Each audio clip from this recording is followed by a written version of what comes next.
It is Wednesday the... Just checking my Amazfit watch. It's Wednesday the 25th and we're here in Clapham for a kind of train with me at the train yard gym with Amazfit. So 6 till 7 we're going to be running a bit of like a seminar and a workshop, and then jump in on a quick little session testing out the news app update with Amazfit, and we're going to take you along with us.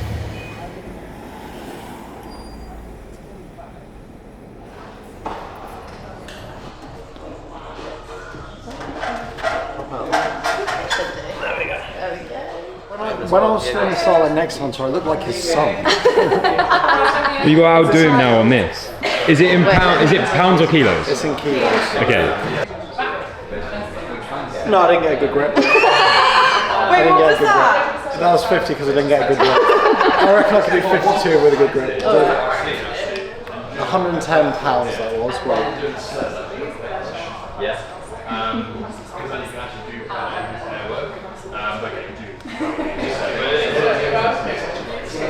56, which is 127 pounds. Hi guys, we're now filming. We're now filming Angus. Role reversal.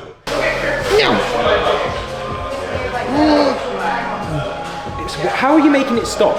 It doesn't stop for me. I'm just too strong. I'm just too strong at this. Oh, off he goes. Oh, I saw 53. Yeah, I saw 53 pop up. I don't know how, oh, there we go. There we go.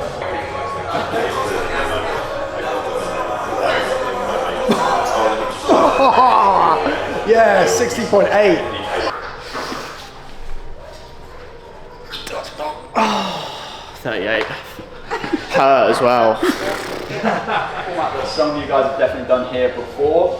We're going to be working in pairs. It's going to be 3 minutes on, 1 minute off, and we've got 10 stations. Okay, that's 5 runs and then 5 stations in the gym. All the stations inside the gym are going to be you and your partner working together. You go, I go. Any questions on that so far, guys? Let's go!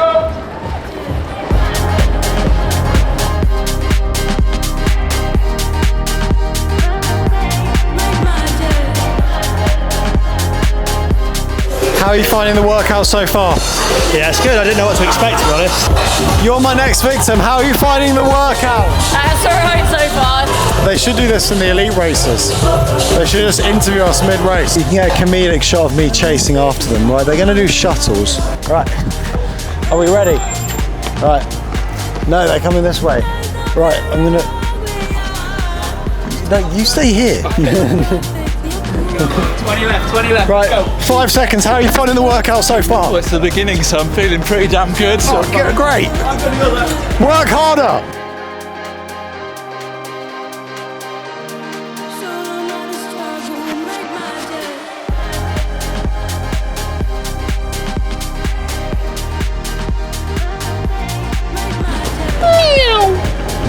Oh, that was great. My breath. On my Amazfit, it says my heart rate's at 103 beats a minute. How are you finding the workout so far? I'm loving it. Is it fun? I mean, We're nearly done. Yeah. I would say we're halfway, but we're not. Good work so far. Thank you. Angus, how are you finding this? This is really weird talking behind the camera while you're in front of it. I'm loving this so far. It's nice actually watching other people suffer rather than being the one suffering that other people are watching.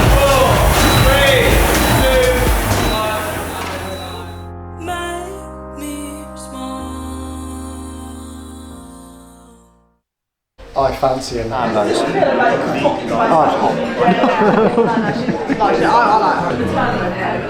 Nando's done. Good food. Early night now. Tomorrow we're at Nike for some very exciting testing of stuff in this bag. Can't wait.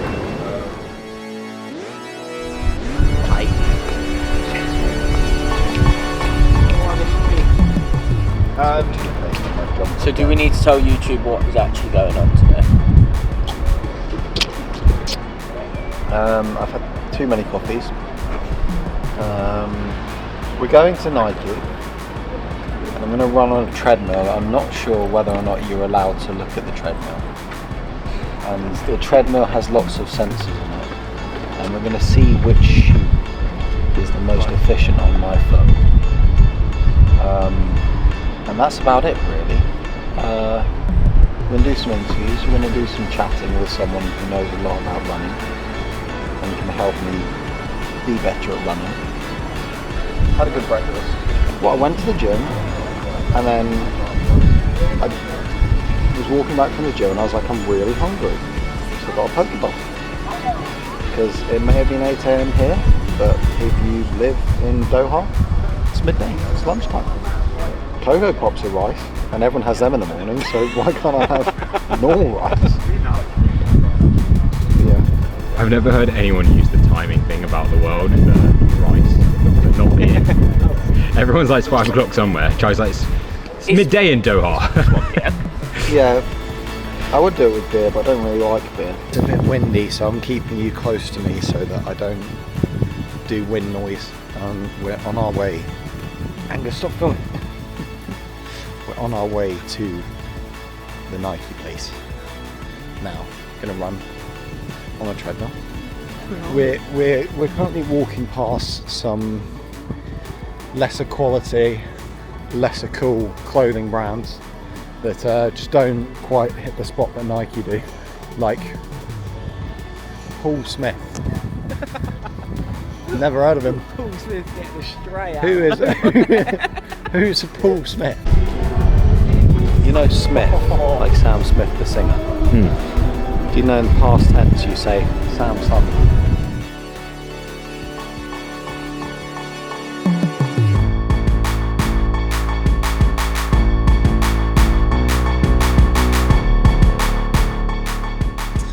We're at Nike. We're doing some testing of various different biomechanical bits and shoes, lots of shoes, to work out exactly where I can take time off of my running. And when you get up to a speed that's your easy warm up, I'll do the Nike Form because that's based on more of an easy running speed. And working out which shoe is going to be the best for me when I line up on that start line in Stockholm. And what elements I can take from one shoe and put it onto another, and when I'm on that start line in Stockholm I'm going to have the perfect shoe. Or should we have a little play with that whenever you're ready to? We'll have a little play with the speed and dial in that first. I think I roughly know what it would be. So Okay. it'd be 330, so what's that, 17 point... Yeah. 17 point... 330 per kilometre? Yeah. 330 per kilometre. 331 is 17.06, yeah. So round 17 would probably be, so that's 332. That might feel like comparable to the treadmill. Yeah. Let me down with it. I'll keep that out just in case you want to be checking the other speed. So 17 kilometres an hour. Yeah. Feel free to do like a couple of reps if you want to build up to that. I don't want to charge you straight to race. Okay. So you feel comfortable.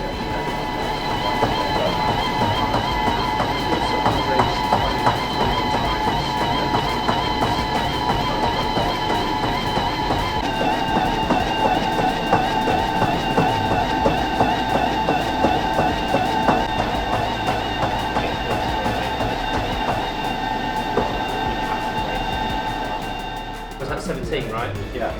So we can have a quick look at that, and then if you want to change your shoes, or if you want to do another one, if you didn't feel like that was, if you didn't feel comfortable, then you can do another one. No, that's how good with those ones. Okay.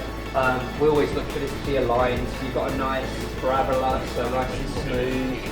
So that's good. So from a kind of coordination point of view, you're putting down force and pressure simultaneously on left and right in the same way. That's nice. Not too much difference here in terms of peak force, and it's your first run through, so wouldn't be surprised if everything neatens up a little bit. Yeah. And depending on the shoe as well. So that one's going to be a little bit, probably a little bit more unstable compared to the Vomero Plus. Feels quite good. You look pretty comfortable in that, and you're running a lot quicker, right? This is race pace. Yeah. So cadence is increased. So you're up 179 now, which is, I don't know, what do you know what your cadence at, kind of those workout kind of Aim for about 180. Yeah, that's like most people, if you're around 180, yeah. So like a marathon runner might go 186, 190 during a like elite kind of Olympics type race. I'm around 180, 178 to 180 depending on tempo or fast. So that seems pretty consistent. That's good around that pace as well, because you can go quicker than that. That's just your race pace. Step length looks good. Only 1.6% difference. So that's like there's going to be a degree of error in the treadmill, recording. So that could be up to 1% or 2%. So that's fine. That looks good. It's good to have data like this, and then If you want to have a look at when we go and do like more metabolic sort of focus testing, like VO2 max testing and whatnot, we can kind of cross-reference these like performative ones based on like stride pattern and whatnot with that, and then kind of find out which shoe is the best for me. But it's all about just finding what works, what doesn't work, and most importantly where I can get better. Because if we look at this data and there's a glaring thing that would help, like maybe I need a different insole, or maybe if I work on a different like stride pattern, obviously it takes time to implement stuff like that, but if you can work out every weakness and everything that kind of is holding me back, then it will just help me perform better in the race. So that's my thoughts on that.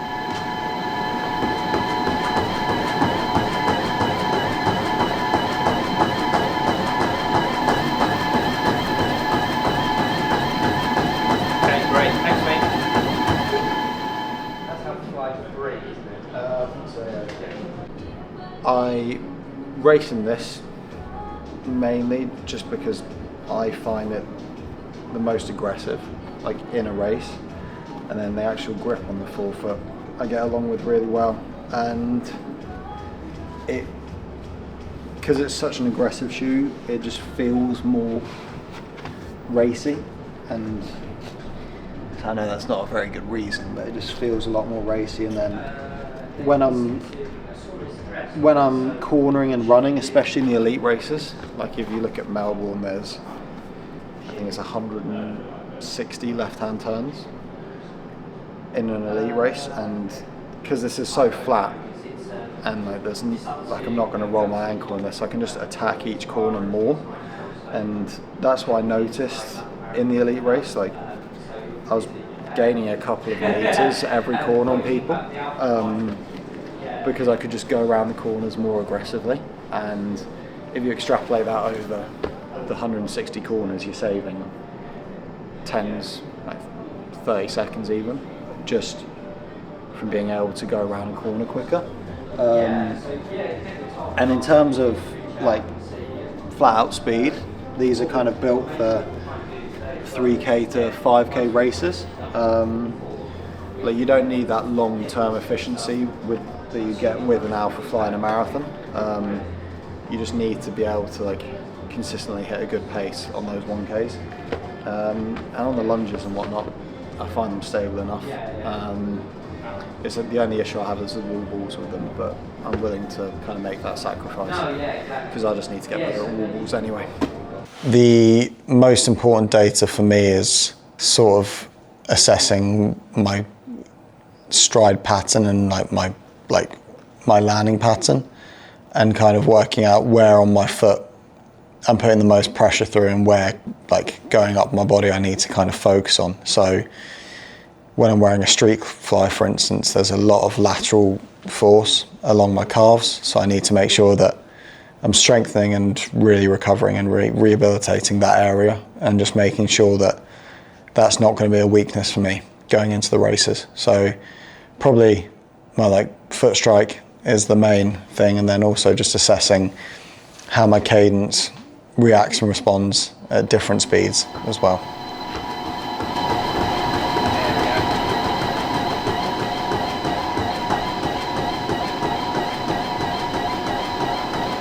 Yeah, still really consistent. No real click changes, a little bit higher cadence again, but is an aggressive shoe. 1% difference there, so yeah, and the curve looks good. So again, the shoes aren't changing, altering your mechanics too much, which is great. You're a very consistent runner, and that's common with what we'd see with highly trained athletes.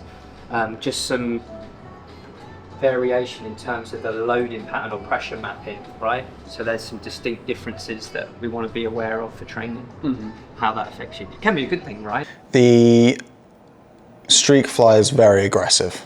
Like I wore it for both races in Melbourne and my calves were sore for 2 weeks, literally like 2 whole weeks afterwards, just because that is the nature of the shoe.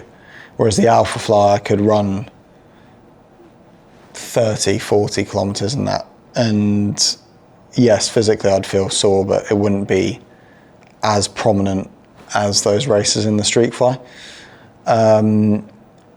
So I like the aggressiveness, the responsiveness, and how more like the stability of a Streak Fly going around a corner especially, but then that sort of longevity and the ability to just keep on pounding your legs with an Alpha Fly is what I like about that shoe as well.